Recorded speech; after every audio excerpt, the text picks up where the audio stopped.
Tuan Irfan bisa majuan nggak sampai semaksimal mungkin di hijabnya? Maju lagi ya Irfan, biar lebih dekat ya. Nah, ya.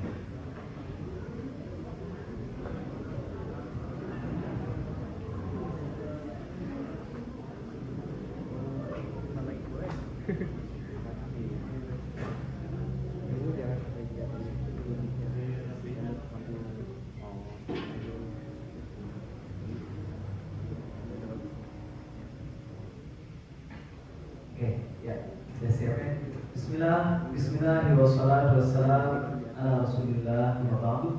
Teman-teman, nama asli saya Rizal, biasanya dipanggil A.A. Rizal aja di Bandung. Kenapa tadi dipanggil Abu Takeru? Kok ada Jepangnya? Banyak yang bilang Ustaz ini Ustaz Wibu katanya gitu ya. Ada Jepangnya, bukan. Takeru itu nama anak saya. Jadi nama anak saya itu diambil dari nama sahabat Nabi SAW yang ada di Quran. Satu-satunya sahabat Nabi yang namanya ada di Quran, yang tahu cuma tangan. Kalau benar boleh pulang duluan. Wah, ada. Siapa nama sahabat dia? Siapa? Zaid. Falamma qada Zaidun minha wa qaram zawwajnakaha. Surah Al-Ahzab. Zaid. Nah, diambil dari nama Zaid. Sebenarnya namanya Zaid bin Thabit, cuma bin-nya dicoret jadi Zaid Thabit.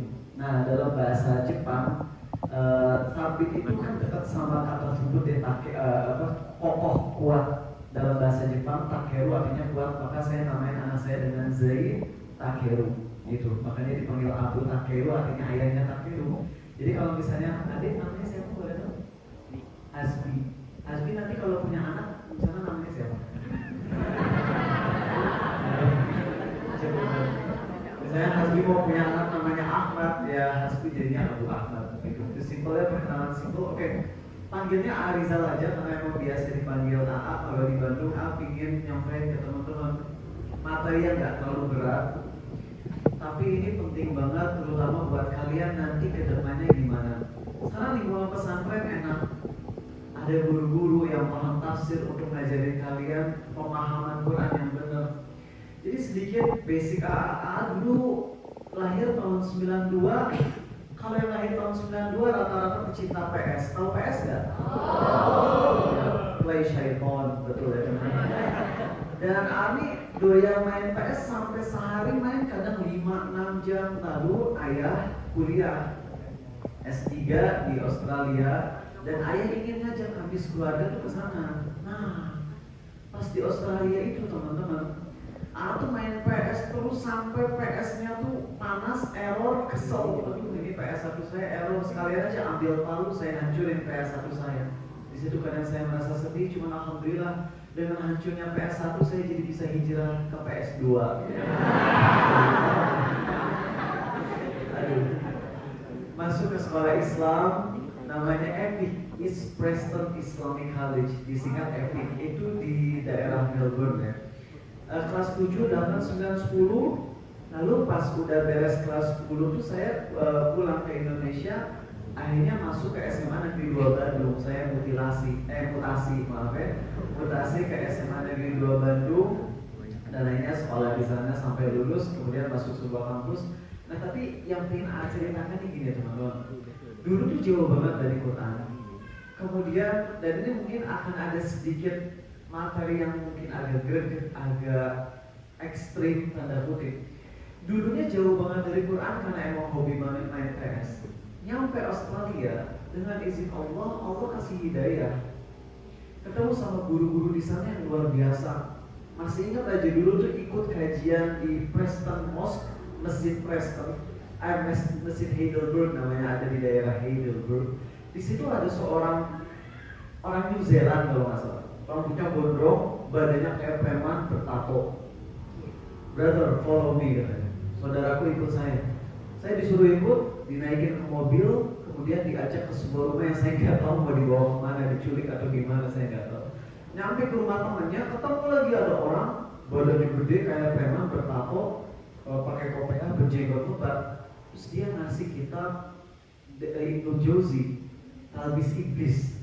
Dan itu dikasih tahu tentang akidah yang lurus dan mana akidah-akidah yang sesat. Jadi ternyata orang Australia yang minoritas, tapi kalau kajian serius, makanya saya ngerasain dapat ilmu mantap justru pas di Australia. Pas di Indonesia nggak banyak dapat ilmu. Dari pengajian-pengajian Ustadz zaman dulu, yang kebanyakan cuma ngejokes doang, cuma candaan. Pas di Australia kajian tuh serius-serius, saya senang. Nah, ada poin yang sangat disayangkan, yaitu saya dapat hidayah salah satunya lewat kakak. Kakak saya dulunya adalah orang yang taat ibadah. Lalu pas di Australia saya yang awalnya kurang dekat sama Allah, kurang ibadah tuh gak bener lah. Kakak ngajarin. Apa yang terjadi teman-teman? Pas kakak udah di Australia, waktu berjalan dia makin jauh dari Islam. Dia sholat mulai lelet. Bahkan dia pernah minum miras. Ketika dimarahin sama mama, kok kamu berani minum miras? Jawabannya simpel, mah, yang Allah haramkan tuh minuman yang memabukkan. Jadi kalau minumnya dikit-dikit nggak sampai mabuk, nggak haram katanya. Astagfirullah. Apa-apaan ini miras ya tetap haram. Mau minumnya setetes, 2 tetes tetap haram. Dan inilah yang terjadi. Kakak makin jauh dari Islam, dan puncaknya pas pulang ke Indonesia tahun 2010-2007 pulang. Selama 3 tahun di Indonesia itu dia masih menyembunyikan aslinya. Pas 2010 nih kaget, ini pas kayaknya beberapa hari sebelum atau setelah saya ketemu sama Ustadz Dihya. Jadi saya ketemu sama Ustadz Dihya itu tahun 2010 atau 2011 atau 2010 bro. Ya pokoknya sekitar tahun itu. Nah ini kakak saya, pas saya pulang dari masjid, kakakku bilang gini, mama, bapak, kakak, adik lagi di ruang tamu, mereka semuanya lagi kayak serius banget. Saya kaget, kenapa ini? Mah, kenapa mah? Dan mama respon, dek, kakakmu udah murtad dari Islam. Mas, bener murtad? Dia bilang, iya. Saya udah murtad dari dulu, dari 2007, tapi baru ngakunya sekarang. Soalnya saya takut kalau ketahuan murtad. Masuk agama mana? Dia bilang, saya gak punya agama. Oh berarti apa? Ternyata bukan ateis juga. Saya bingung. Islam bukan, non-muslim bukan, ateis bukan. Jadinya apa? Dia akhirnya baru cerita, saya agnostik. Agnostik itu ngaku adanya Allah, adanya Tuhan, tapi nggak mau milih agama apapun. Karena dalam pandangan dia, agama itu hanya memecah belah umat. Yang penting kita hidup jadi orang baik, nggak penting ibadah. Dia ngaku kalau Tuhannya Allah. Dan ternyata pemahaman agnostik ini banyak banget di lingkungan kampus. Banyak. Kalian yang anak-anak pesantren mungkin belajar tentang aliran sesat, Syiah dan sebagainya. Bagus. Tapi kalian harus melek. Nanti di lingkungan kampus akan lebih banyak aliran sesat yang lebih modern dan lebih susah untuk dibantahnya. Kakak saya ini sampai bikin postingan di Facebook. Has anyone of you ever stepped and urinated on their holy book? Katanya. Ada nggak yang pernah berani nginjek dan ngencingin Quran? Saya pernah katanya. Berani bener. Ketika ditanya gitu jawabannya, kok berani nginjek dan ngencingin Quran? Jawabannya simple. Allahu Akbar. Allah Maha Besar. Saya kan kecil. Saya ingin ngebuktiin bahwa Allah tuh maha baik, Allah maha besar. Allah gak akan peduliin orang-orang kecil seperti saya. Ini buktinya setelah ngencingin, nginjek Quran gak terjadi apa-apa, gak disiksa. Malahan setelah murtad, nginjek ngencingin Quran, Allah kasih dia pekerjaan dengan gaji 2 digit, 20 juta plus. Itu usia baru 20 tahunan, gaji udah 20 juta plus. Kan wow, namanya apa tuh kalau orang makin jauh dari Allah tapi dikasih nikmat terus, namanya apa? Baca di surah An-An'am. Falamma nasu ma dzukiru bihi fatahna 'alaihim abwaaba kulli syai'. Itu teman-teman tentang istidraj. Benar dibukain semuanya tuh. Dunia dapat 10 tahun murtad. Dia bebas, gak ada halal haram. Terus dia tuh gini ya, salah satu alasan dia murtad tuh apa? Karena Islam itu terlalu banyak aturan. Ini halal, ini haram, ini halal, ini haram. Jadi gak bebas. Mau pacaran gak boleh, mau ini gak boleh. Jadi gak enak jadi orang Islam, banyak batasannya. Sebelum saya lanjut tentang kakak saya punya murid, dia pemenang elemen, tahu elemen nggak? Susu protein yang orang-orang yang keker-keker gitu loh. Dia pemenang elemen tahun 2000 sekian, saya nggak mau nyebut tahun berapa, biar kalian gak usah kepo ke dia, apalagi akhlak bahaya gitu. Soalnya dia yang good looking, badannya keker kayak gitu. Nah, dia ini, dia pernah ngobrol privat gitu ya, belajar. Diajak ke Bandung, jalan-jalan, bukan jalan-jalan, saya ke PVJ, janjian ketemu di PVJ. Terus kita makan bareng, saya bilang saya traktir kamu deh. Tapi dia bilang enggak mau, gak usah ditraktir lah. Kenapa?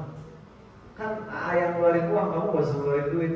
Bukan gitu lah, masalahnya bukan masalah duit, tapi saya ngejaga banget pola makan. Jadi dia tuh walaupun orangnya kaya, masuk usia 20 tahunan kaya, tapi kalau ke mall dia gak mau jajan apa-apa karena makannya dijaga banget. Dia lebih pilih makan di rumah, masak sendiri, proteinnya harus mencukupi. Kenapa? Karena ketika dia jaga pola makan ketat, badannya jadi sehat. Itu investasi sampai hari tua. Pilih mana? Di masa muda makannya bebas tapi tua sakit-sakitan, atau di masa muda makannya dijaga pola makan sehat, ya sesekali gak apa-apa makan makanan yang junk food, gak apa-apa, gorengan, cendol, cheesecake, gak ada masalah, halal semuanya kok. Tapi nanti masa-masa tua kalau keseringan jadi sakit-sakitan. Ternyata dia ngejaga pola makan ketat karena dia punya prinsip nanti ketika tua saya ingin tetap sehat. Islam banyak aturan bukan karena Allah ingin nyiksa hidup kita, tapi Allah tahu apa yang paling baik buat hambanya, makanya Allah atur ini halal, ini halal, ini halal, ini halal. Dan kaidah penting adalah semua yang Allah haramkan pasti ada bahayanya. Kalau nggak bahaya fisik, bahaya mental. Dan itu ada pada semua perintah dan larangan Allah. Itu keren banget. Kalau Allah udah bilang ini halal, kalau Allah udah bilang ini haram, itu pasti ada bahayanya. Kalau Allah udah bilang ini wajib, pasti ada maslahatnya. Walaupun kadang nggak masuk akal. Contoh, teman-teman, saya mau nanya ke Mas siapa ya? Mau kalau langsung dulu. Nah, ada yang, ini ada yang, belakangnya deh, belakangnya. Nah, itu siapa deh namanya? Fawaz. Dari mana Fawaz asli? Bandung. Masya Allah. Dulu, sekarang kelas berapa? Kelas 8. Tinggalnya di mana di Bandung? Oh, soalnya jauh ya. Kalau saya di daerah Lembang nih. Fawaz, mau nanya nih, kalau minum ya, bismillah. Terus lanjut ceramah, ternyata datang lalat masuk ke minuman Arizal. Kira-kira lalatnya harus diapain? Dibuang. Minumannya harus diapain? Buang gitu ya. Gak apa-apa, rata-rata belum tahu. Ada satu hadis yang sahih dari Abu Dawud. Nabi SAW bersabda, kalau minuman salah seorang di antara kalian kemasukan lalat, celupkan lalatnya. Karena di satu saat lalat ada penyakit, di satu saat lalat ada obatnya, ada penawarnya. Hadis ini disampaikan Nabi SAW 1400 tahun yang lalu. Celupin, satu sayap penyakit, satu sayap ada penawarnya. Ada seorang profesor yang saya debat sama dia bilang gini, apa? Masa kemasukan lalat disuruh dicelupin? Lalat kotor, dicelupin makin kotor. Buang, kata dia gitu. Tahunya teman-teman, profesor ini nolak hadis Nabi ya, Sallallahu Alaihi Wasallam. Beberapa tahun kemudian ada peneliti dari 3 negara, dari Universitas Tokyo di mana? Jepang, Universitas Toronto di Kanada, dan ada salah satu dokter dari Australia. Tiga-tiganya orang kafir nih, orang non-muslim. Mereka melakukan penelitian terhadap sayap lalat, dan ternyata benar, di satu sayap lalat ada penyakit, di satu sayap lalat ada penawarnya. Mereka akhirnya bilang, kok bisa Nabi Muhammad itu SAW menyampaikan sesuatu yang kita aja baru tahu sekarang? Dulu kan belum ada di zaman beliau. Coba, ada nggak microwave? Mikroskop belum ada. Mikroskop belum ada di zaman Nabi ya. Belum ada di zaman beliau teknologi-teknologi canggih, tapi ternyata beliau telah menyampaikan celupin. Kita baru tahunya sekarang. This is not the word of Allah. This is not the word of Muhammad. This is the word of Allah, God of Muhammad sallallahu alaihi wasallam. Jadi udah, kalau udah aturan Allah tuh sami'na wa'ata'na. Jangan kayak sebagian orang nakal itu. Kalau di Sunda ada istilahnya plesetan ya. Sami'na wa'kedela. Kami dengar tapi nanti dulu.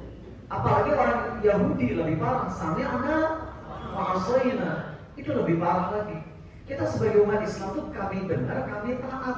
Kalau ada perintah Allah yang gak masuk akal, terima dulu. Terima dulu, jangan ditolak. Nah itu kakak saya tuh gitu, murtad.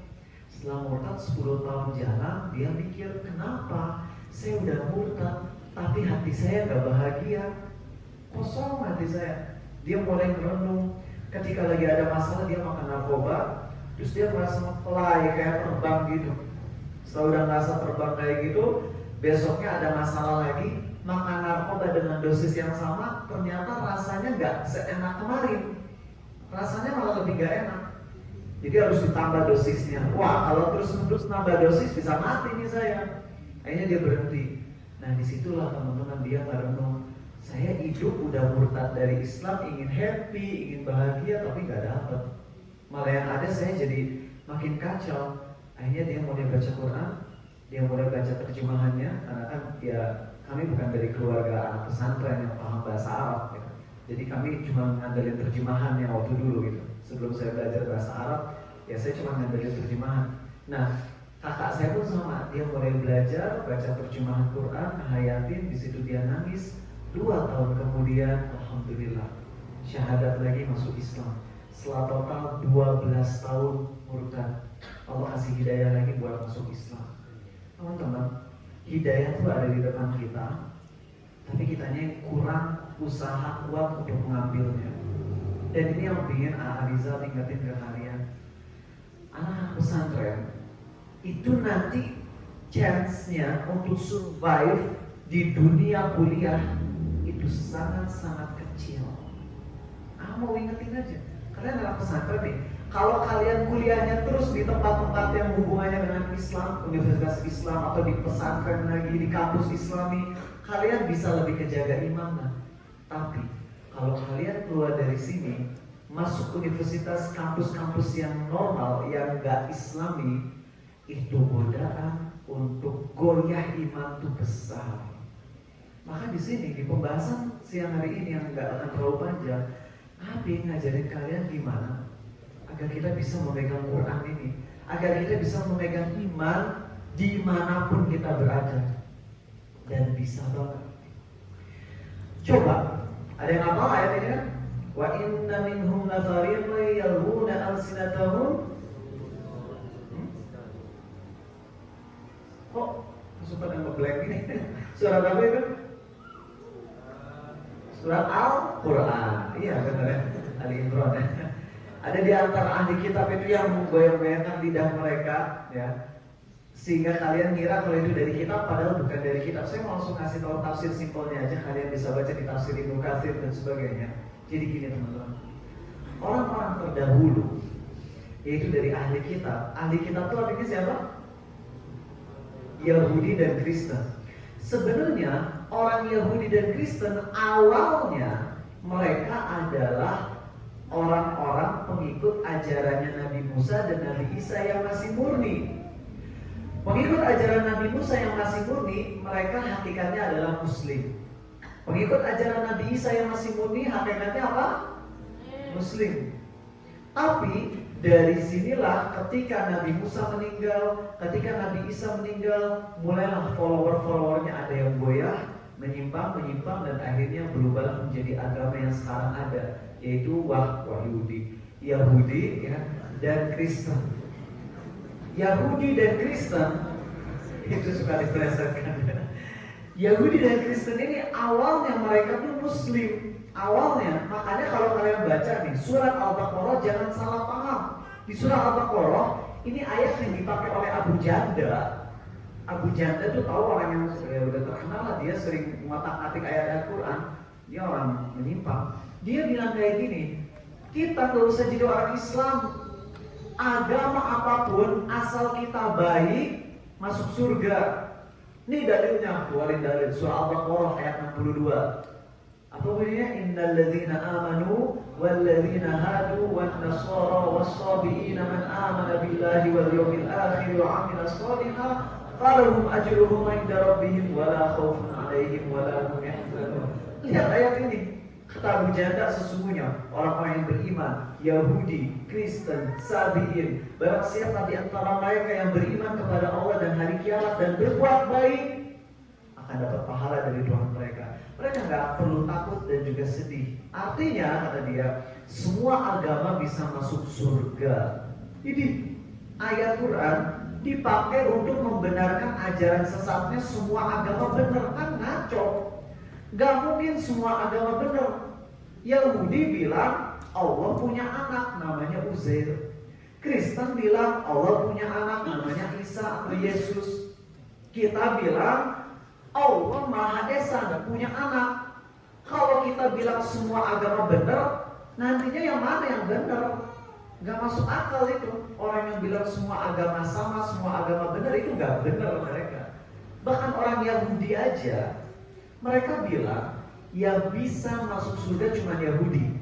Orang Kristen bilang yang bisa masuk surga cuma Kristen. Tuh orang Islam tuh masuk neraka. Orang Buddha, orang Hindu semua masuk neraka. Kata Yahudi, orang Kristen, orang Islam semua masuk neraka. Cuma Yahudi yang bisa masuk surga. Kalian kan apa ayatnya?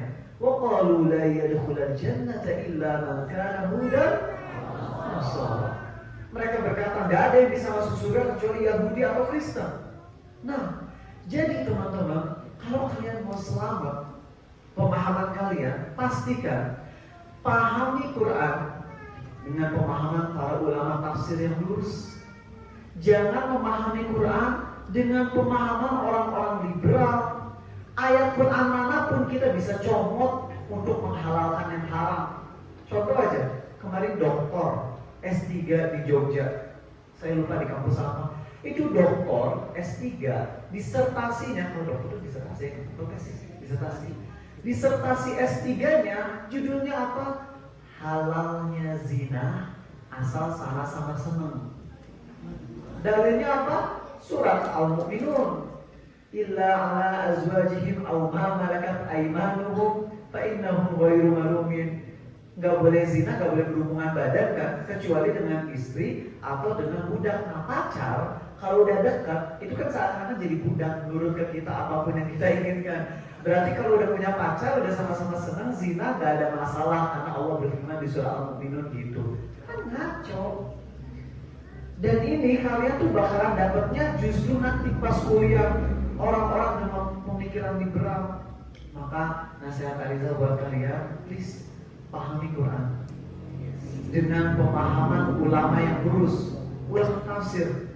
Kalau bisa nih tafsir Ibnu Katsir tuh jadi bacaan wajib buat semua santri atau semua ustaz.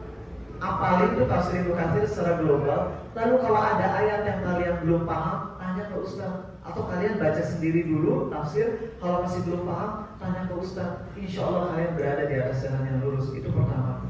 Kedua, ini masalah bukan akidah, tapi lebih ke ngejaga iman kita biar gak turun karena maksiat. Orang kalau udah hafal Quran, tapi dia jarang menghayatinya, maka dia akan lebih, imannya tuh akan makin turun, makin tipis, makin tipis. Bahkan kalau kita baca Quran, gak ngerti. Coba baca Quran tanpa dipahami, dapat pahala nggak? Dapat. Alif Lam Mim, ada yang paham? Enggak. Tapi kata Nabi SAW, baca Alif Lam Mim pahalanya berapa? 30. Artinya baca Quran tanpa dipahami itu kita akan dapat pahala. Tapi ada tapinya. Baca Quran tanpa dipahami dan itu terus-menerus akan membuat hati kita jadi gak tersentuh. Dan akhirnya kita akan jadi ahli kitab, kayak ahli kitab, di mana mereka sering membaca kitab mereka tapi gak pakai penghayatan. Akhirnya hatinya jadi keras. Allah ingatkan kita di surat 57 Al-Hadid. Alam ya'ni lilladzina amanu an قلوبهم لذكر الله وما نزل من الحق ولا يكونوا كالذين أوتوا الكتاب من قبل فطال عليهم الأمد فقست قلوبهم وكثير منهم فاسقون. Ini ketika ayat ini diturunkan, Allah tuh lagi menyindir para sahabat Nabi SAW. Allah menyindir dengan sindiran, bukankah sudah tiba saatnya bagi orang-orang yang beriman agar hatinya itu tunduk, khusyuk, mengingat Allah dan menghayati Quran yang diturunkan ke mereka. Padahal sahabat Nabi kita radhiyallahu anhu itu kurang apa menghayati Qurannya. Selevel mereka oleh Allah tetap ditegur, lebih khusyuk lagi baca Quran, lebih dihayati lagi baca Qurannya. Apalagi kita. Nah, sahabat Nabi kita sekali lagi sallallahu alaihi wasallam. Mereka disindir oleh Allah untuk menghayati Quran karena mereka kurang menghayati Quran. Padahal mereka udah menghayati banget. Tapi Allah kan menjadikan mereka sebagai role model. Kalau gini ya, kalau ada anak yang maaf banget, ini bukan merendahkan, ada anak yang bodoh, IQ-nya rendah, tapi dapat nilai fisika 80, kira-kira kalian kagum nggak? Kagum.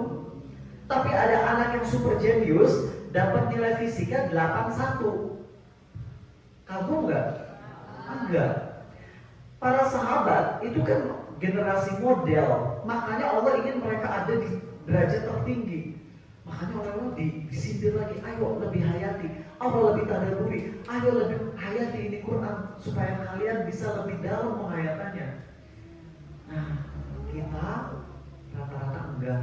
Tentu ya, pesantren-pesantren punya kebijakan masing-masing. Kalau di sini ada targetnya Hafiz mungkin beres 30 juz. Diusahakan ya, nggak apa-apa. Misalnya kalau di pesantren mengusahakan dulu 30 juz, tapi ini saya cuma menambahkan aja ya. Saya nggak nyalahin kebijakan pesantren manapun, cuma saya ingin menambahkan aja. Di sini targetnya hafiz dulu 30 juz. Tapi nanti penguatan nanti pas kalian udah beres, tenang aja, nggak usah buru-buru. Saya hafal Quran 30 juz dengan tafsirnya secara global, dan saya ngapalinnya kurang lebih 20 tahun, nyantai. Tapi ketika baca Quran dengan penghayatan, dengan tadabbur, itu akan banyak ayat-ayat yang selama ini kita nggak paham. Ternyata pas kita baca, dalam banget ini ayat. Nah, ini yang pengen ajarin ke kalian. Cuma minta dari kalian lakuin 2 hal. Di sini ada yang udah lancar baca kitab Arab gundul, ada nggak mau baca? Ikhwan apa? Udah ada? Tenang kok, gak akan dicek, tenang aja. Ada? Masya Allah, ada ya. Kalau baca Arab gundul langsung paham? Bisa langsung paham? Masya Allah, udah ada sebagian ya. Apa ya? Kalau gitu, acungan tangan yang masih belum lancar baca Arab gundul. Oke, kenapa kan? Masya Allah, saya senang. Setidaknya kalian masuk surga lewat jalur kejujuran gitu ya. Oke, gak apa-apa. Kalian belajar bahasa Arab masih proses. Tapi untuk menghayati Quran itu bisa kok cepat. Kalian untuk menghayati Quran itu nggak harus paham bahasa Arab dalam dulu. Gini, jadi berjalan bersama belajar bahasa Arab ya, tapi menghayati sekarang juga. Yang belum bisa paham bahasa Arab, baca kitab Arab, pakai dulu terjemahan. Ada yang bilang, tapi kan terjemahan tuh nggak bisa mewakili semua ayat Quran. Emang nggak bisa. Terjemahan sebaik apapun itu paling cuma bisa mengcover 70-80%. Tapi baca terjemahan itu udah sangat-sangat membantu. Udah sangat membantu untuk menghayati. Dan lagian mayoritas ayat-ayat Quran kan muhkamat. Ayat-ayat yang mudah dipahami, seperti contohnya sembahlah Allah semata, jangan berbuat musyrik, jangan berbuat syirik. Ngerti gak? Ngerti. Berbuat baiklah pada orang tua. Ngerti gak? Surga itu tempat yang penuh kenikmatan. Ngerti? Jahanam itu adalah tempat yang siksaannya begitu menyeramkan. Ngerti? Nah, kan simple. Itu kan kita gak perlu tahu tafsir mendalam. Saya cuma minta teman-teman satu, please hafalin. Nah, ini kalau kalian mau nyatet sekarang saatnya nyatet ya. Hafalin surat Al-Fatihah. dengan terjemahannya, dan hafalkan juga respon Allahnya. Saya mau membaca ini, insya Allah. Jadi sekali lagi kalau ada yang mau nyatet materi siang hari ini tuh, poin pertamanya adalah pahami Quran dengan pemahaman ulama yang lurus, agar kita nggak menyimpang pemahamannya. Itu penting. Kedua, poin nomor 2 adalah mulailah tadaburi dan hayati Quran. Mulailah tadaburi dan hayati Quran. Step awalnya adalah hafalkan surat Al-Fatihah dengan terjemahannya plus respon Allahnya. Emang apa respon Allah? Jadi ada firman Allah yang ada dalam hadis. Namanya hadis apa? Qudsi.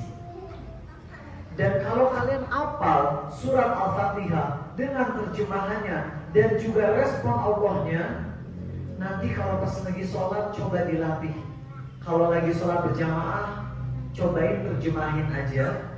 Kalau lagi sholat sendirian, selain terjemahin surat Al-Fatihah, coba rasakan juga respon Allah dalam Al-Fatihah tersebut. Emang apa respon Allahnya? Yuk kita sekarang coba terjemahin dulu. Yang udah hafal terjemahan Al-Fatihah gimana? Ikhwan ada? Masa belum sih? Kalian udah ngerti Arab ya? Yang udah ngerti terjemahan Al-Fatihah? Belum ada? Ada, ya udah. Kalau belum ngerti, kita sama-sama aja yuk. Nanti cobain kalau kalian sholat, please. Ada seorang ulama, saya lupa nama ulamanya siapa. Beliau bikin kitab judulnya 40 kesalahan sholat. Dan salah satu poin terpentingnya, orang-orang tuh kalau lagi sholat yang bacaannya sir, yang bacaannya kecil, itu sholat apa berarti? Subuh, maghrib, isya, salah. Duhur, asar, dan maghrib rakaat 3, isya rakaat 3, 4. Itu orang-orang kalau lagi baca sir, biasanya bacanya ngebut banget. Saya pernah ceramah di sebuah kampus di ITB, saya sensor ya, di Institut Teknologi di sebuah kota di Bandung. Saya nggak nyebut kampus saya kan dia ya. Saya dulu sempat marah-marah. Jadi saya disuruh ngisi ceramah ngegantiin dosen. Dan saya udah bilang, nanti isya saya jadi imam ya. Taunya ada miskom antara panitia dengan saya. AI-nya isyanya diimamin bukan sama saya, tapi sama imam lain. Saya nggak ada masalah mau jadi imam, jadi makmum, no problem. Malah saya lebih senangnya jadi makmum sebenarnya. Cuman request saya satu, please, kalau lagi sholat, jangan dibedain durasi Al-Fatihah rakaat 1 dan rakaat 3, jangan beda. Nah imam tuh rata-rata gini teman-teman, cek aja kalau nggak percaya. Rakaat 1 sholat maghrib. Bismillahirrahmanirrahim. Alhamdulillahi rabbil alamin. Al-Fatihah tuh sampai 40 atau 50 detik. Mantap. Nanti rakaat 3 coba cek berapa detik rakaat ketiga. Saya rekam. Itu rakaat 1 Al-Fatihahnya 50 detik. Rakaat 2 Al-Fatihahnya 45 detikan, 45 sampai 50 detik. Rakaat ketiga, cek. Rakaat ketiga Al-Fatihahnya cuma 18 detik. Kok beda? Ya kan bacaannya nggak dikerasin. Justru itu problemnya. Nabi kita Sallallahu Alaihi Wasallam dalam hadis riwayat Ibnu Huzaimah, dia tuh kalau sholat bacaannya pelan, dan setiap ayatnya beliau kasih jeda. Setiap ayatnya beliau kasih jeda, berhenti. Bismillahirrahmanirrahim. Berhenti dulu sejenak. Nggak boleh terlalu lama. Jadi jangan sampai berhentinya 10 detik kelamaan. Enggak ya. Paling berhentinya sekedar untuk narik napas gini.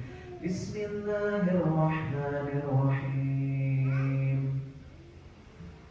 Alhamdulillahi rabbil alamin. Ar-Rahmanir-Rahim. Nah, jeda-jeda itu tuh buat apa sih? Ternyata sebagian ulama bilang jeda antara ayat satu dengan ayat berikutnya adalah untuk menghayati plus merasakan respon Allah. Emang apa respon Allahnya? Yuk kita sama-sama catat ini ya. Allah Al-Fatihah ada berapa ayat? Bagus. Ada 7 ayat.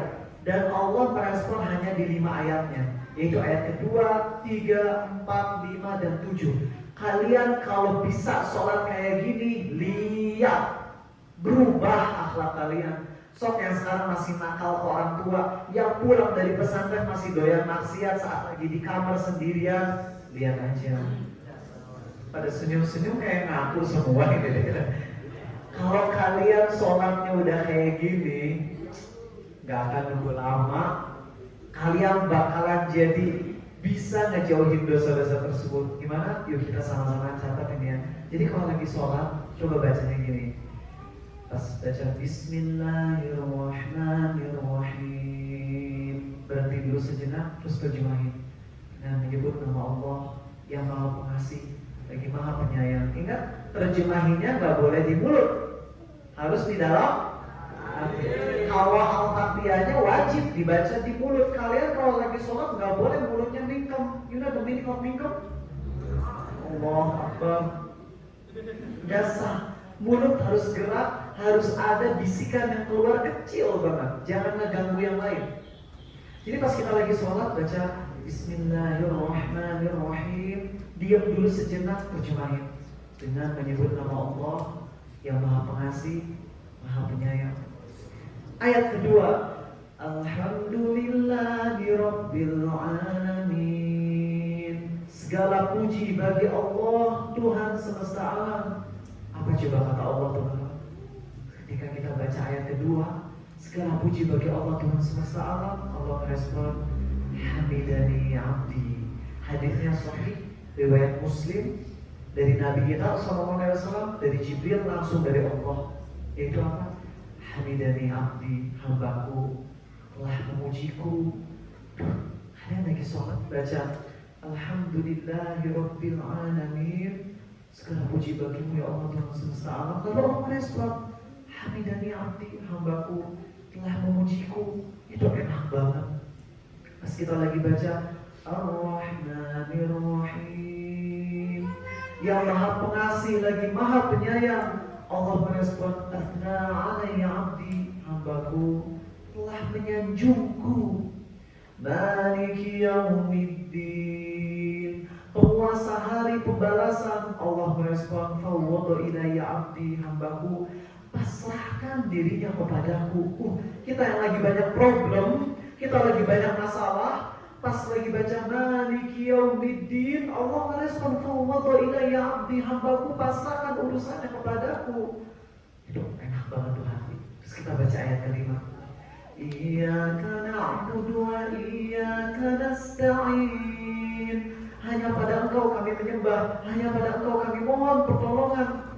Allah merespon, hadza baini wa baina 'abdi wa li 'abdi ma sa'al. Ini adalah antara diriku dan hambaku. Apa yang hambaku minta akan dikasih. Allah nawarin nih. Bahasa kita nih gini, mau apa? Aku kasih, kata Allah. Taunya ayat yang berikutnya yang kita baca apa? Ihdinas siratal mustaqim. Tunjukkan kami ke jalan yang lurus. Tadi Allah bilang ini antara diriku dan hambaku. Hambaku mau apa aku kasih. Terus yang kita minta ternyata hidayah ke jalan yang lurus. Siratal ladzina an'amta 'alaihim ghairil maghdubi 'alaihim waladdallin. Itu jalan orang yang kau beri nikmat, bukan jalan mereka yang dimurkai dan sesat. Allah bilang ini semua permohonan hambaku. Doa hambaku apa yang dia minta. Terus kita bilang amin, kabulkanlah ya Allah. Orang kalau sholat kayak gitu enak banget. Problemnya apa? Saya melihat di berbagai macam pesantren. Saya dekat sama sebuah pesantren terkenal di Bandung. Saya nggak mau ngasih tahu pesantren apa. Kalau lagi sholat duhur asar atau lagi sholat sunnah, rata-rata turbo speed. Kalau lagi sholat maghrib aja imam baju santri. Bacaannya begitu indah. Saya pernah sampai kaki pegel. Rakaat 1 beres Al-Fatihah baca 2,5 halaman. Luar biasa ini imam. Rakaat 2 baca 1 halaman. udah pegel, itu udah 15 menit tuh 2 rakaat. Rakaat 3-nya gak nyampe 15 detik. Gak nyampe 15 detik. Saya baru baca Ar-Rahmanir-Rahim, dia udah Allahu Akbar. Kok cepet banget. Kalau saya jadi imam biasanya rakaat 1 saya paling baca 1/8 halaman. Paling baca surat kalau Al-Mulk, Tabarakalladzi biyadihil mulku wa huwa ala kulli syai'in qadir. Lalu ayat selanjutnya, habis itu udah ruku. Saya kalau jadi imam sholat gak lama, tapi bacaannya sama. Rakaat 1 Al-Fatihahnya Bismillahirrahmanirrahim, rakaat 3 juga sama. Jangan beda terlalu jauh. Nah, kalian harus latih. Terutama kalau kalian udah dilatih jadi imam, tolong jujur. Gimana cara kalian baca rakaat 1 sholat maghrib? Seperti itu pula rakaat 1 sholat duhur. Al-Fatihahnya doang. Kalau habis Al-Fatihah jangan baca panjang-panjang, nggak apa-apa. Qul huwallahu ahad doang juga. Asal Al-Fatihahnya tenang, sholat nyaman. Coba normalisasi deh. Coba jujur. Perhatikan aja nanti kalau sholat maghrib. Lihat rakaat 1 Al-Fatihahnya kayak gimana. Lihat rakaat ketiga beda banget. Ada pertanyaan, Ustaz, saya sih pingin bacanya tenang, kalem, pelan. Tapi kalau bacanya pelan nanti gak beres Al-Fatihah, imam udah ruku. Gak beres Al-Fatihah. Kalau Al-Fatihah rukun bukan? Kalau gak baca Al-Fatihah sholat sah gak? Enggak. Lalu gimana nih kalau kami lagi jadi makmum, kita pinginnya khusyuk, bacanya Bismillahirrahmanirrahim. Tapi baru baca ayat Maliki Yaumiddin, imam udah ruku. Ini gimana dong? Saya sampaikan fatwa dari mazhab Syafi'i, dan ini pendapat yang sangat-sangat bagus. Ini ya, dalam mazhab Syafi'i, baca Al-Fatihah adalah rukun sholat.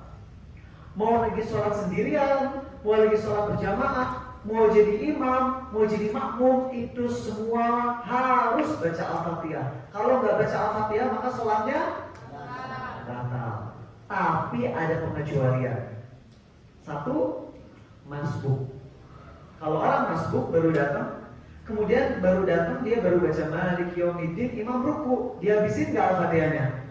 Jangan, langsung ikut ruku. Itu kasus yang pertama. Kasus kedua adalah kalau imam bacaannya cepat sehingga kita kalah cepat sama imam. Kita bacanya gak usah buru-buru, kita bacanya standar aja kayak tadi. Kita nggak buru-buru, tenang. Kita nggak terlalu cepat, nggak terlalu lambat juga. Alhamdulillahirabbil alamin, Ar-Rahmanir-Rahim. Itu kan nggak terlalu lama ya, tenang gitu. Tapi imamnya ternyata bacanya di wasol. Bismillahirrahmanirrahim. Alhamdulillahirabbil alamin, Ar-Rahmanir-Rahim, Maliki Yaumiddin, Iyyaka na'budu wa iyyaka nasta'in, ihdinas siratal mustaqim, siratal ladzina an'amta 'alaihim ghairil maghdubi 'alaihim waladdallin. Satu napas itu ya. Amin. Kita gak keburu tuh. Nah, kalau kasusnya kayak gitu, kita bacaan Al-Fatihahnya udah tenang, imamnya terlalu ngebut, lalu imam ruku, maka kita posisinya itu dikiaskan, disamakan dengan orang masbuk. Artinya Al-Fatihah jadi gugur kewajiban. Jadi kalau kalian lagi jadi makmum, sholat duhur asar, bacanya gak usah turbo speed, gak usah maksain ngejar imam, tenang aja. Kalau bro, bacanya tenang. Bismillahirrahmanirrahim. Coba hayati. Alhamdulillahirabbil alamin. Terjemahin. Baru Maliki Yaumiddin, imam ruku, langsung ruku, sah sholatnya. Fahim tuh? Ini bukan fatwa dari saya, ini fatwa dari mazhab Syafi'i. Ini disampaikan oleh Ustaz Muhammad Abdul. Ya, dia sampaikan tentang fatwa dalam mazhab Syafi'i ini. Yang wajib baca tuh gini. Imamnya bacaannya udah super tenang, bacaannya pelan. Misalnya saya jadi imam, bacaannya gini,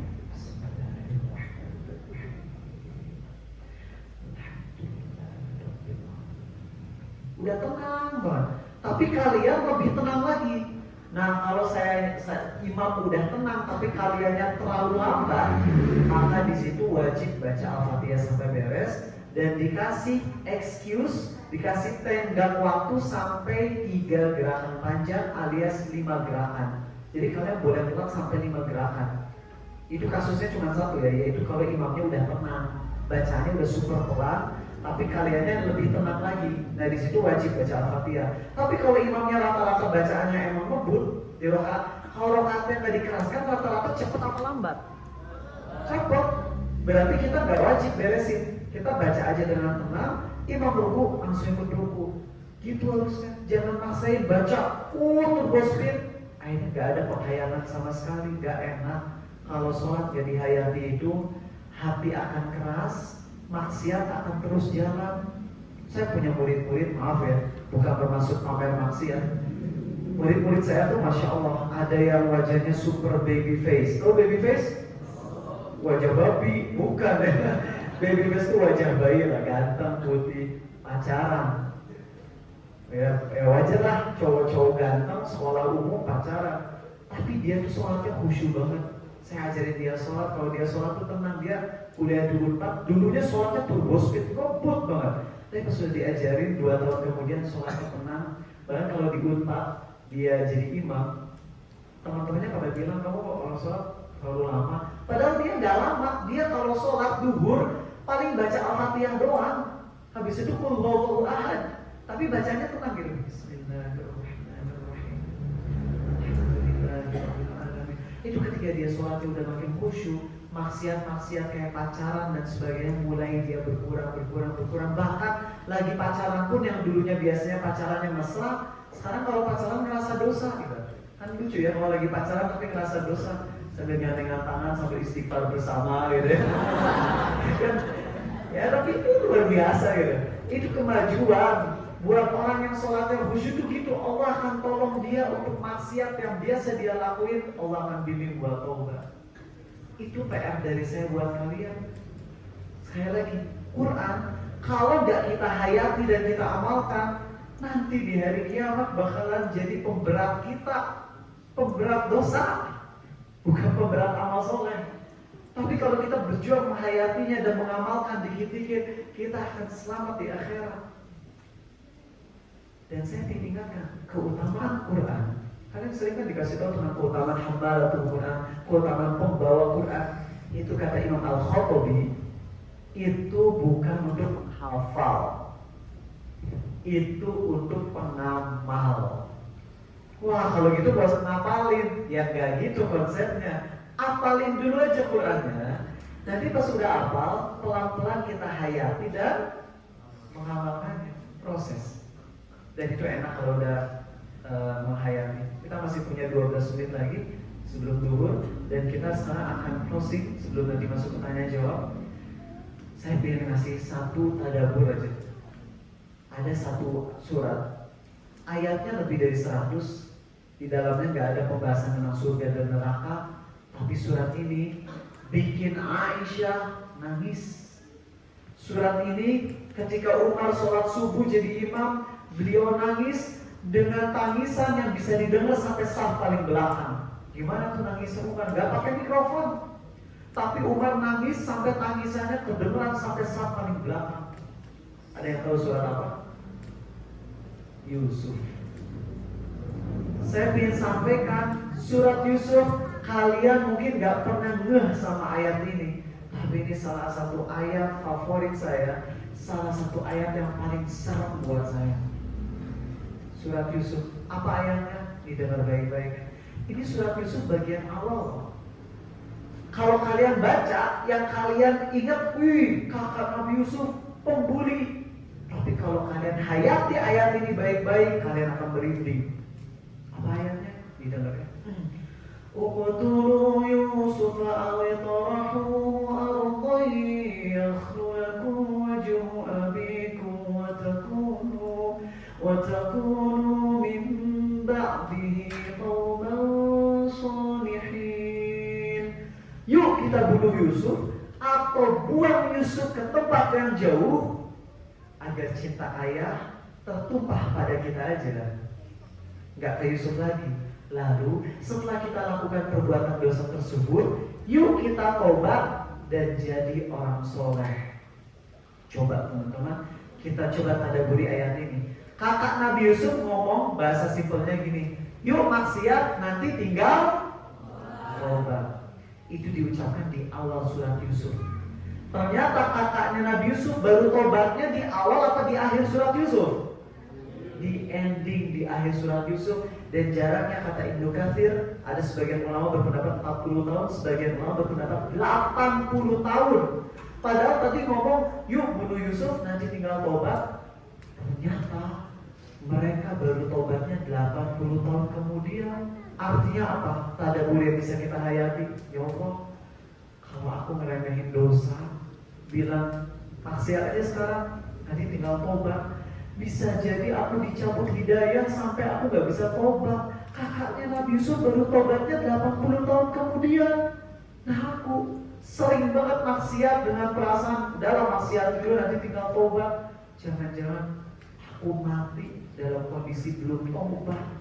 Itu pas baca ayat itu bisa nangis, teman-teman. Nangis tuh serem. Banyak ayat-ayat Allah yang kalau kita hayati itu bisa bikin nangis. Surat An-Najm, kalau kalian membaca tafsir surat An-Najm, itu powerful banget sampai orang-orang kafir Quraisy aja pada sujud semua. Mereka bukan sujud tilawah. Kalau Nabi SAW sujud tilawah, para sahabat sujud tilawah. Tapi orang-orang musyrik itu semua pada respon mereka kan bagian akhir surat An-Najm itu apa? Wa annahu huwa adhaka wa abka wa annahu huwa amata wa ahya wa annahu khalaqaz zawjayn adh-dhakara wal untha wa annahu wa annahu wa annahu wa annahu. Wah, itu bikin hati gemeteran sampai ketika fasjudu lillahi wa'budu. Semua orang-orang pada sujud. Dan mereka nggak nyadar kenapa orang-orang Quraisy yang kafir ikut sujud, nggak tahu kebawa suasana aja. Mereka semua pada sujud. Itu dalam banget surah An-Najm. Dan masih banyak, silakan di sesi tanya jawab ini barangkali teman-teman mau nanya tadabbur surat atau tadabbur ayat atau kalian mau nanya tafsir, insya Allah kalau saya tafsir yang udah saya pahami akan saya sampaikan, atau pertanyaan apapun yang hubungan tentang Quran insya Allah bisa ditanyakan. Barakallahu fikum, masih ada 9 menit lagi. Kalau kalian punya Instagram jangan lupa di follow. Oke, nanti ya pas lagi pulang ke rumah follow di Abu Takeru 0. Bilang aja Ustaz, saya dari pesantren Mafatih gitu ya. Oke, silakan, ada yang mau nanya langsung atau apa? Ada yang mau nanya langsung? Monggo. Ada malu ini ya. Sob, Bapak berani aja mau nanya tentang ayat Quran atau apa. Insya Allah kalau saya nggak tahu jawabannya masih banyak Ustaz yang bisa jawab. Ya. Ayo berani.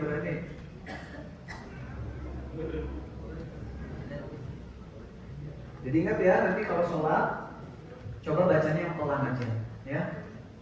Bacanya nggak apa-apa kok. Kalau sholat Al-Fatihah doang sah nggak? Nggak baca surat pendek? Karena kan yang wajib cuma Al-Fatihah saat berdirinya. Jadi daripada kalian bacanya panjang tapi super ngebut, mending coba bacanya yang tenang tapi Al-Fatihah doang. Nanti ada saatnya. Jadi tolong ada momen kalian murojaah dengan ngebut, bacanya hadir gitu. Kayak misalnya Alhamdulillahilladzi anzala 'ala 'abdihi al-kitaba wa lam yaj'al lahu 'iwaja qayyiman liyunzira ba'san shadidan min ladunhu wa yubashshira al-mu'minina. Ngebut bacaannya ada, tapi harus ada juga momen bacanya tenang sambil dihayati. Ya. Kalau saya mungkin ngeluangin waktu buat murojaah sehari misalnya 3 jam, buat menghayati Qur'annya misalnya 15 menit. Enak loh. Kalau kalian udah biasa menghayati ayat-ayat Qur'an, baca Qur'an dengan penghayatan itu enak banget. Ayo silakan, ada yang mau nanya? Ini banyaknya tawadu ya kan? Di sini. Apa? Barangkali ada yang mau nanya langsung? Oh, mau nulis boleh? Ya, masya Allah boleh tulis. Silakan dioperin aja di estafetin. Ada lagi yang mau nanya lewat kertas? Oh, silakan deh, masya Allah sini ke depan. Gak apa, beranikan diri ya.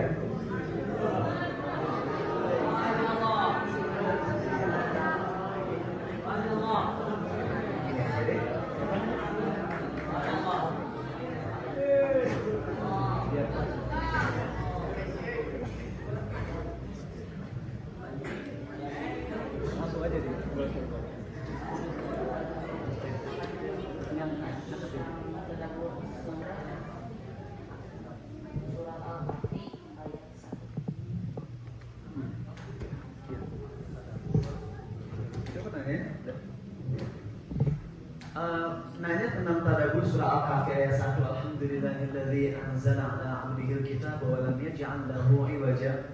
Ini sebenarnya ayatnya cukup jelas, yaitu Allah menurunkan Al-Quran yang di dalamnya tidak ada kebengkokan. Artinya nggak ada satupun ayat-ayat yang keliru dan salah. Otomatis kalau kita lagi ngebaca ayat ini, ngomong di dalam hati, ya Allah, ayat Quran yang kau turunkan gak ada yang salah. Aku siap mengimani semua ayat-ayat yang kau turunkan. Semua ayat yang akan aku baca setelah ini, aku akan mengimaninya. Mau itu masuk akal atau gak masuk akal, aku menerimanya ya Allah. Jadi gitu caranya deh ya. Ya dia nanya tapi gak dengerin kan? Bisa diulang gak jawabannya?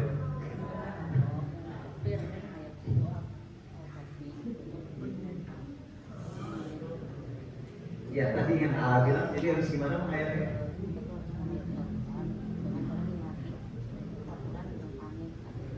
Oke, apapun yang nggak masuk akal maupun yang masuk akal, kalau ayat Quran kita siap untuk menerimanya, gitu ya. Oke, baik, silakan yang ada tadi tulisannya udah lumayan banyak ya. Ikhwan siapin aja pertanyaannya ya. Mungkin saya akan lebih greget kalau kalian nanyain ayat-ayat yang mungkin jarang dibahas sama di ceramah-ceramah dan sebagainya. Saya coba dulu aja kan, saya baca semuanya buat yang lain. Oh tadi? Oh bukan ya? Oh, ini terlalu banyak ayat Quran yang bikin gak berani malas-malasan lagi ya. Di Quran aja 3 kali Allah sebutin kullu nafsin dha'iqatul maut, di surah Ali Imran, di surah Al-Ankabut dan di surah Al-Anbiya. Ya cuman masalah gak malas-malas lagi mah, lebih tepatnya selain baca Quran emang harus dipaksakan. Harus tahu bahwasanya setiap detik yang kita jalan ini bakalan dihisap oleh Allah dengan berat. Kalau kita lalai kita bakalan makin parah di akhirat. Ya. Seperti itu. Ada yang mau nanya lagi barangkali dari tafsir atau dari fikihnya? Gak ada, bener Ikhwan? Belum ada apa? Bener nih, kalau enggak kita persiapan nih masalah.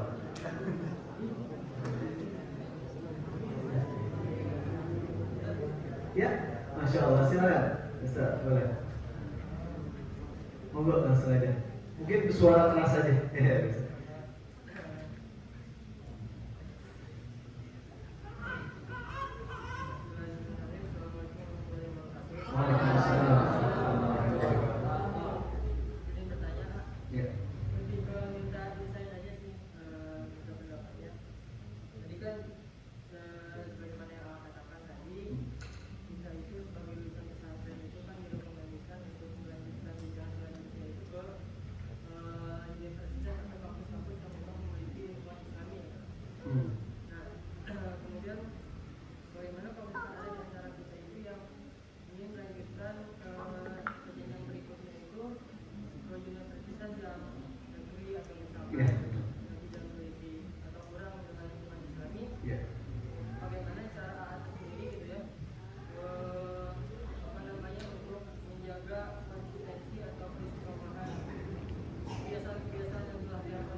Jadi ini untuk cara pribadi A atau mungkin lebih ke langsung ngasih saran aja ya, karena A nggak bisa ngasih tahu semua privasi A gitu ya. Ini teman-teman, pertama, ini saran yang agak aneh pasti. Ini saran yang mungkin pasti banyak ustadz nggak akan setuju, tapi saya akan sampaikan aja. Kalau udah lulus, ya, lupakan mayoritas hafalan kalian. Ini kok disuruh lupain? Ya. Lupa, jangan alhamdulillah dulu belum beres. Dulu, sebagian ulama berpendapat melupakan hafalan Quran itu dosa besar. Jadi jangan dulu salah paham gini. Kita di pesantren itu sebenarnya belum hafal. Kita baru ziyadah aja, baru nambah hafalan dan setoran. Hafal itu lebih tepatnya tuh gini. Kalian bisa disebut hafal tuh kalau misalnya 1 bulan jadi murojaah, tapi kalian masih bisa lancar. Nah itu tuh baru kalian bisa disebut hafal. Itu baru disebut hafalannya kuat. 1 bulan jadi murojaah itu nggak bikin jadi lupa pas di murojaah lagi. Jadi cara saya adalah gini kan. Kalau hafalan Quran udah banyak, murojaahnya tuh capek. Sehari itu butuh 4-5 jam.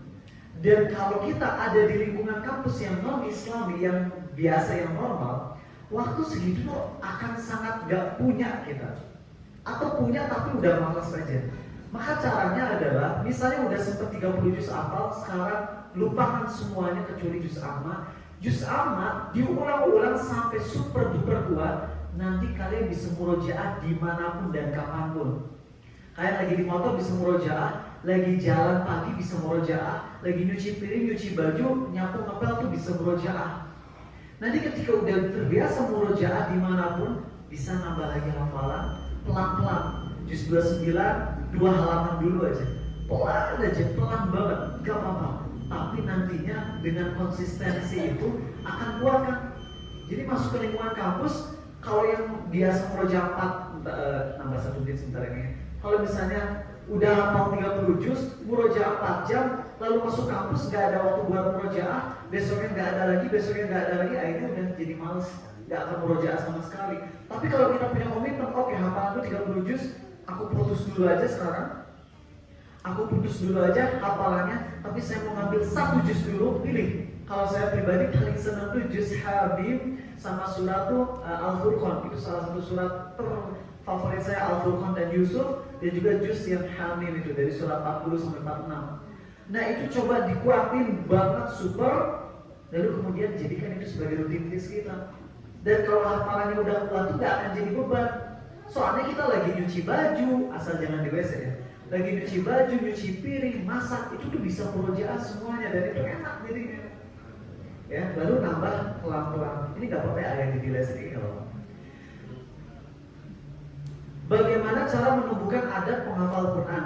Nah, ada ustadz lulusan Arab Saudi yang pernah tuh UIN ya kan ya? UIN betul ya? Sangat disayangkan, beliau lumayan viral lah di TikTok, walaupun gak terlalu sih followernya baru 12 ribuan. Tapi sayangnya saya kecewa ketika beliau sengaja mencontohkan main ML sambil murojaah, main Mobile Legends sambil murojaah. Gini teman-teman, kalau emang dia mau murojaah sambil main game, itu jadikan perbuatan pribadi aja, jangan disebar-sebar ke masyarakat. Takutnya masyarakat ngikutin dan akhirnya mereka jadi meremehkan Quran. Baca Quran tuh jangan kayak gitu. Ada momen dimana kita harus baca Quran sambil aktivitas demi memanfaatkan waktu, kayak tadi sambil masak. Kalau masak sambil nyanyi-nyanyi kan sia-sia. Mending masak sambil murojaah. Itu memanfaatkan waktu. Tapi kalau emang kita lagi free time banget, ya jangan kemudian kita murojaah sambil kayak gitu. Harus berusaha untuk duduk, baca Quran dengan khusyuk, dengan tenang. Walaupun bacanya cuma 2 halaman gak apa-apa, karena biasanya kalau baca Quran tanpa aktivitas yang terjadi apa? Ngantuk. Temannya Ustaz Muhammad Nuzul Zikri, tahu gak beliau? Temannya Ustaz Muhammad Nuzul Zikri murojaah, tahu gimana murojaahnya? Di Jakarta jalan sekitar 20 km malam-malam habis isya, mau murojaah di asrama, ngantuk. Akhirnya keluar dari asrama, jalan sekitar 20 km sambil murojaah. Dapat berapa juz tuh? 4-5 juz. Saya juga kalau murojaah tuh gak kuat, saya paling gak kuat murojaah Quran sambil duduk. Saya paling gak kuat. Jadi yang saya lakuin adalah sengaja di rumah dibikin blank space. Jadi rumah saya sengaja dibikin gak banyak barang. Dari rumah, dari ruang tamu ke dapur tuh lurus gitu, lurus. Jadi saya jalan bolak-balik biar gak ngantuk. Itu yang harusnya dilakukan, jangan malah jadi sambil main game kayak gitu. Jadi cara menumbuhkan adat penghafal Quran, satu, murojaahlah berusaha di setiap kesibukan kita, tapi bukan dalam kesibukan yang sia-sia seperti main game gitu. Jangan. Kedua, kalau ada waktu kosong, coba murojaah dengan cara duduk yang khusyuk, dan ketika ngantuk maka berusaha sambil jalan. Insya Allah itu adab kita kepada Qurannya akan makin luar biasa itu ya.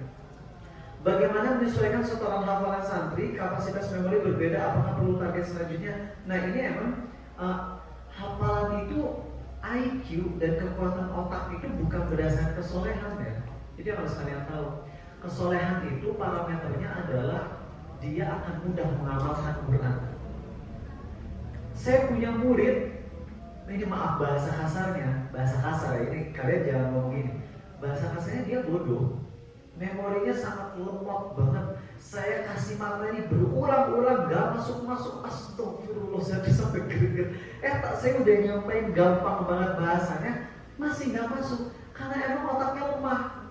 Bisa jadi karena ayah ibunya mungkin dulu suka minum miras, makanya anaknya otaknya lemah. Saya nggak boleh marah. Dia walaupun lemot, tapi kalau dari segi amal, sholatnya Masya Allah khusyuk, baiknya, solehnya, tutur katanya begitu terjaga. Sedangkan saya punya murid satu lagi yang sekali saya ngomong, dia saya lagi ceramah, saya ngelihat saya lagi ceramah, dia nundutan, nundutan. Saya lagi ceramah, dia kayak gitu. Dia anak nomor 1 di ITB, paling cerdas kumlot, dan dia lulus 3,5 tahun, paling cerdas. Saya lagi ceramah dia kayak gitu. Saya aja langsung nembak, bro, coba jelasin pulang yang terakhir. Dia bisa jelasin semua, padahal dia ngedengerin sambil setengah tidur. Coba bayangin, mana yang lebih keren di mata Allah?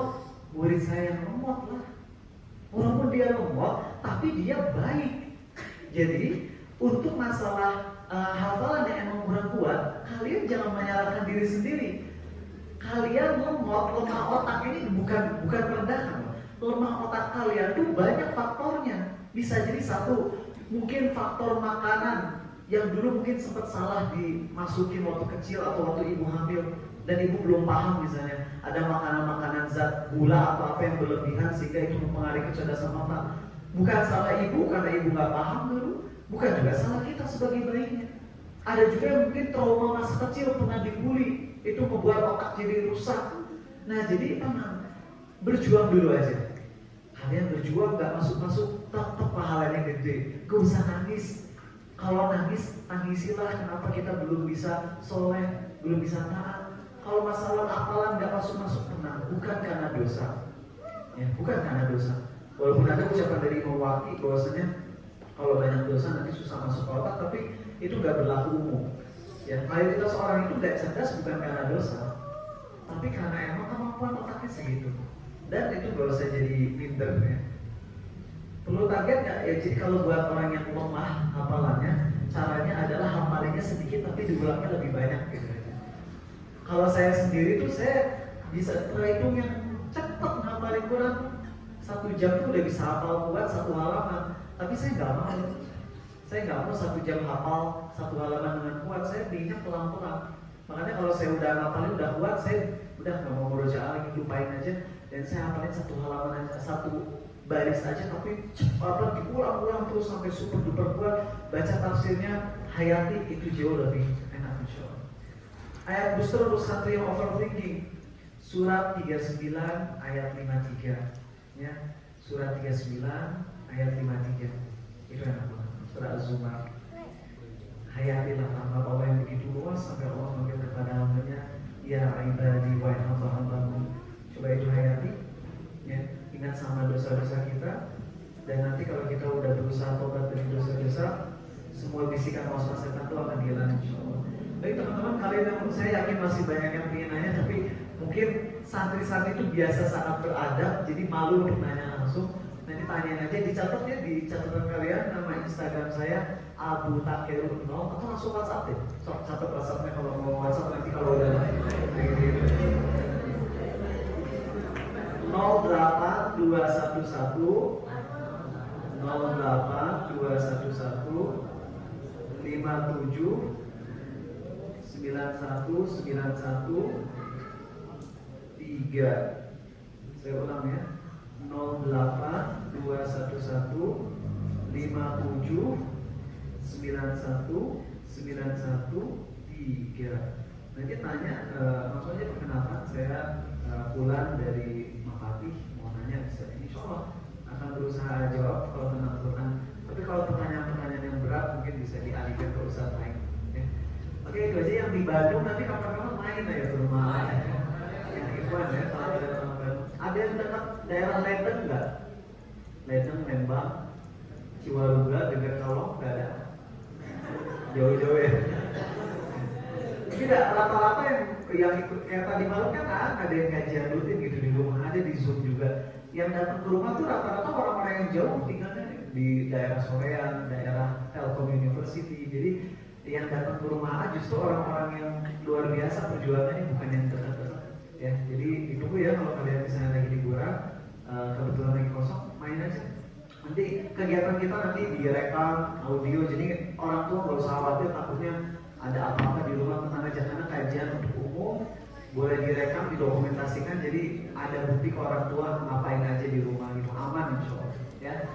Itu aja, terima kasih. Subhanakallahumma wa bihamdik, asyhadu an la ilaha illa anta, astaghfiruka wa atubu ilaik. Assalamualaikum warahmatullahi wabarakatuh.